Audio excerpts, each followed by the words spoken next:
Hello and a great big warm welcome to season 2, episode 14 of the Ask Zofie podcast. This is actually take 2. What I was saying as I recorded the first take, well, I didn't record it, that's the point. I thought I was recording the first take, is I have Susie behind me. You can see if you're watching on YouTube.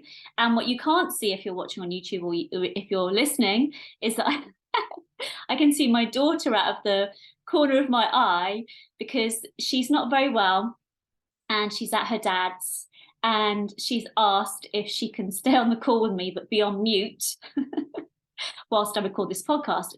Pardon me while I just take a swig of my drink.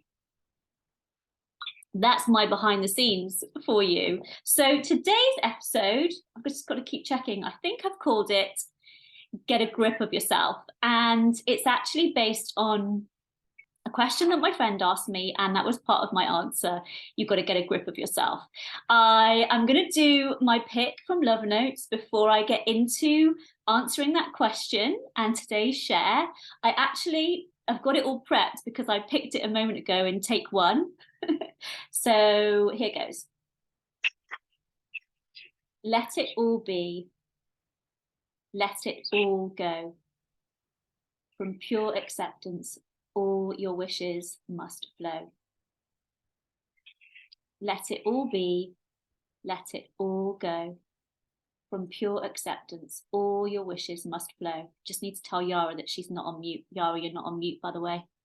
I'm sorry. It's okay. Hi, guys.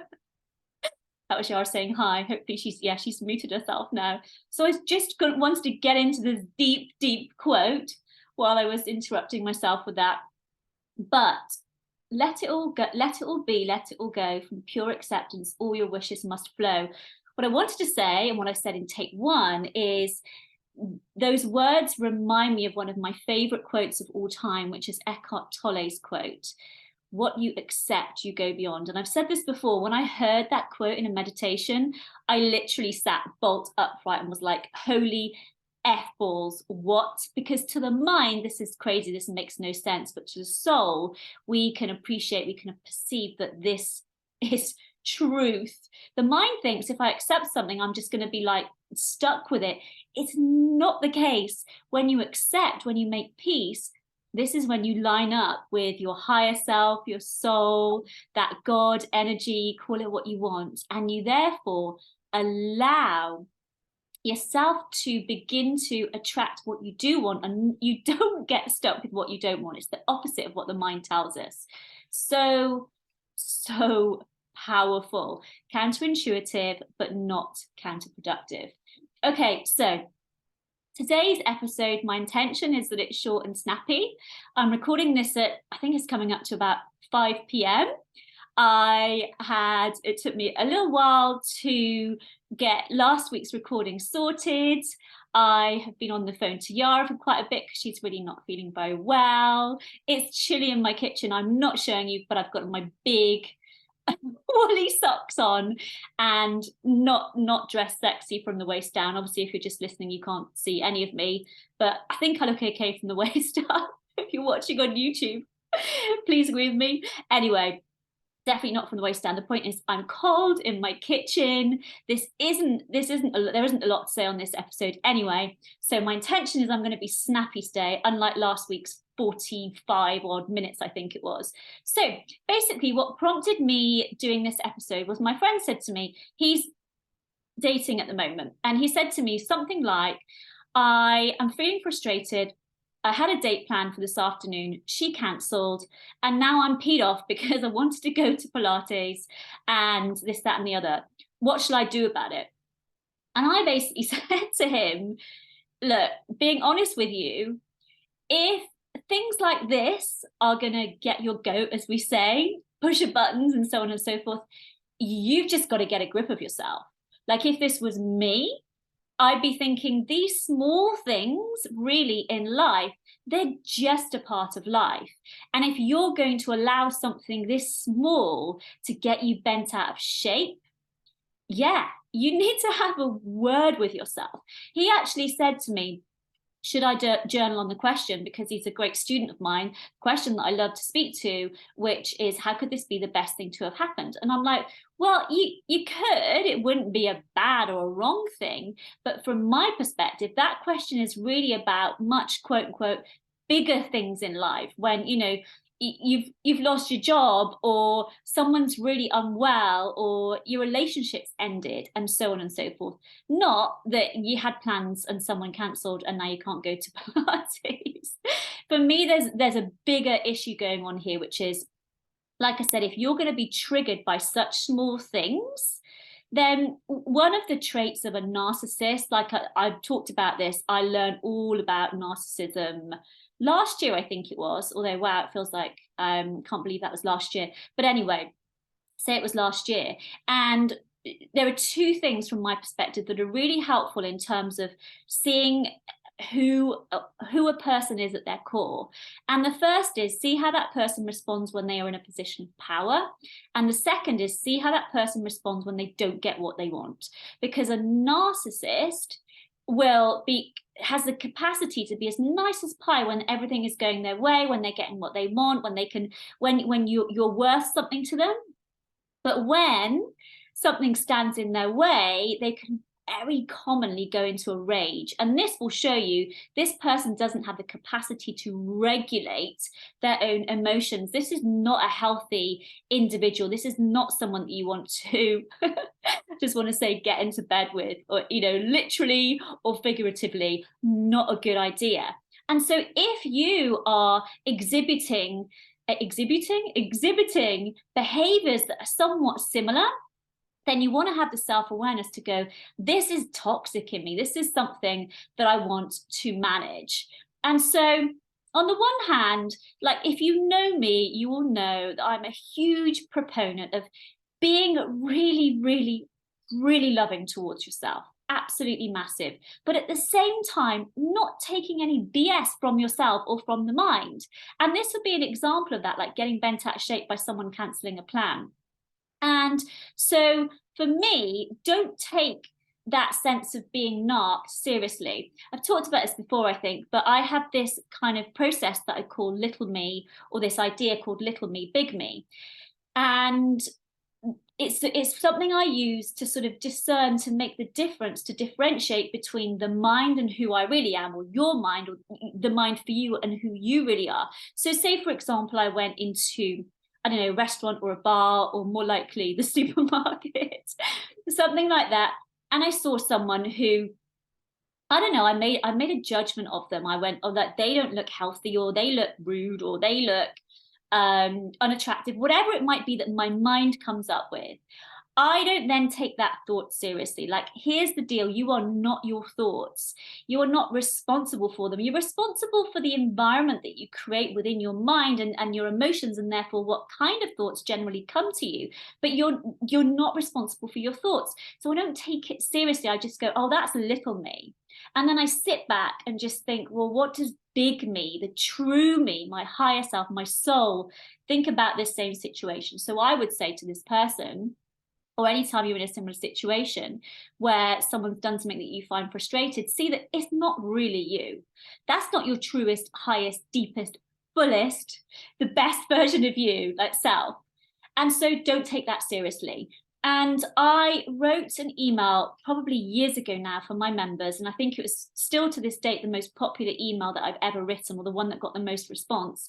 And it was about using two really powerful words with little me, with the mind, with those unhelpful negative thoughts. And those two words are, so what? And so if it was me, and I felt knocked about this thing, and I noticed that the mind, little me, was like, oh, they shouldn't have done this, I could have gone to Pilates, you know, whatever it might be, you just stop and say to yourself, so what? Like, seriously, so what? And you can use this so what question on what we might call small things, and or what we might call big things. Like, I want to say this, don't use this with someone else, only use it on yourself, and only use it this kind of firm, blunt way, whilst also being loving towards yourself. It could even be someone has died someone or you have lost your job, something really unwanted has happened. And typically what I say is allow yourself to feel those emotions, but under the example of something bigger happening, what we often do as humans is we get really stuck in those emotions. So people talk about feel it to heal it, and I would say feel it to heal it and then get on with it. Very often we miss out that end piece. And so you could, even if you find that you're in a quagmire of grief or feeling fed up about something, just say, so what? Like, give yourself that metaphorical slap around the chops, because sometimes, very often, if well, not always, because there's a time and a place for feeling sad and so on and so forth. But once that's over, it's invariably the most loving thing you can do. It's like if you have someone who is an addict or something like that, and they have enablers around them. What those enablers are doing might seem kind, but ultimately, if you're enabling someone who has a drug habit, it's not typically the kind thing to be doing. And if you are enabling yourself because you are peeved at something really as small as someone cancelling a plan, you have got to check yourself before you wreck yourself. Because, like I say all the time, you give the mind, you give that negative narrative, fear, the inner critic, an inch, and it will take a mile. So on the one hand, don't sort of be down on yourself and blame yourself, but at the same time, don't go along with that narrative, because like I say, you are not going to thrive in this world if someone cancelling a plan, however late in the day, whatever it is going to get you crazy bent out of shape. So a lot of us live these lives that are our happiness is very conditional. You know, if the sun's shining, we feel good. If we've just got paid, we feel happy. If the scales say the right thing, we're high on life. Whereas when it's raining, or we've spent all our money, or we've put on weight, we don't feel good. And yeah, this is living in a conditional manner, and this really sucks because you feel out of control. Ultimately, you are out of control if you're relying on external conditions to be a certain way in order to feel a certain way. And so what my friend was talking about here is a perfect example of that. Whereas when you can free yourself and you can make peace with, a bit like the pick at the start, actually, you talked about acceptance. I'm just going to find the page again and come back to it, because I think it's actually particularly pertinent to what I'm talking about. Yeah, let it all be. Let it all go. From pure acceptance, all your wishes must flow. So when you are not in a needy energy, when you just like make the best of whatever it is, like the mantra that I used when I was getting divorced that I've talked about before, that is uber powerful, was I will make this work for me. So to think of this example, the person cancels, I'll make this work for me. I'll just go to the gym anyway and do something different. I'll take this opportunity of having an hour or two free to have a nap, to meditate, to do something that I wouldn't ordinarily do. Whatever it is, you can get yourself in a place where you don't need things to be a certain way. And my God, there's nothing more freeing than this. Like I've talked about this before, but the golden energy, like you can't not want what you want. So if you want to meet that person for a date, you can't not want it. If you want a certain amount of money or to look a certain way or whatever, you can't not want it. Don't even go there with that.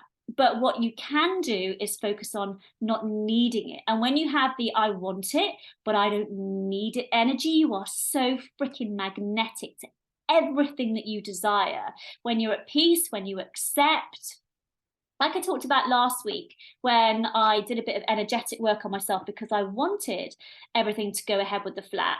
But I wasn't sure if it was going to on every level of my being. And so I did some work around that energy of like perhaps being disappointed if it didn't. And I got myself into the place of, I want to move into the flat. I want that, but I don't need it because I'm going to make the best of whatever comes up. This is such, when you're in a situation like this, it is such a golden opportunity to get into that energy. And this example here is a really small one. You can do it with things across the board, whether we'd call them small or big. But yeah, ultimately, what I want to say to that is you you got to make a decision. Like I've said this before, when you, in my opinion, when you reach a certain age, you got to you got to decide, like, are you going to go along the path, the trajectory of basically not believing that there's more to life than meets the eye, and that you're being tended to and loved and cared for in every moment, and therefore you're going to need to buy more stuff, do more things, like really try with the physical stuff of the world to fill that inner sense of lack? Or are you going to lean into belief and start from that foundation of faith and so on and so forth? Because yeah, you really do, I think, get to a point where you've got to pick a side. And same with this, you've got to pick a side. Are you going to allow things like that to really get to you? Or are you just going to see that basically stuff happens, get over it? So kind of like that suck it up thing, again, do it in a super loving way, but also don't take any BS, not from yourself necessarily, but from the mind, from that negative narrative that we all have. It just doesn't serve you if you listen to it. Okay, I think that was pretty short and snappy. I hope it helped. This is the final episode before Christmas. I'm not sure what date I'm going to be back. I kind of, it's in my diary, I just don't know it off the top of my head. Reminder, which I forgot to mention, if you use the code XMAS, so just XMAS, and sign up for membership between now and, I said this last week, Christmas at the latest, but I'm not sure exactly when, you will get 2 months free of membership to trial it. It's only $7.99 a month after that. Is that right? It didn't sound right. Yeah, it's $7.99. What was I going to say? So, and also, I've done 3 masterclasses now over the last 4 or 5, whatever it is, months. There's the money one, and then there's the 2 masterclasses in 2 parts on how to not F it up, basically how to not get in your own way. They're all super helpful, packed full of super helpful information if you sign up. And if you remember already and you haven't got those and you want them, message me and I will get you the link so that you can watch or listen to those, and really, really helpful. Thank you as ever for watching or listening. I'll be back. Yeah, I'll be back in January. So after Christmas, after New Year, I will, FYI, at midnight this year, hopefully be fast asleep. That's my New Year's tradition. Normally I kind of wake up a bit because there's so many fireworks going, oh gosh. So I won't be doing anything exciting, although that for me is exciting.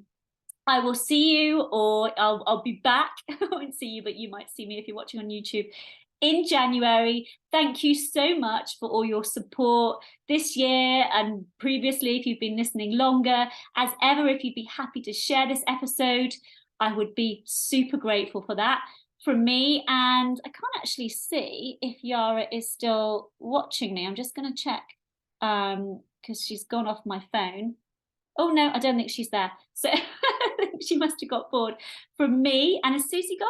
She's gone as well. So yeah, it's just me. From me, thank you so much. Sending lots of love, and I will be back next year.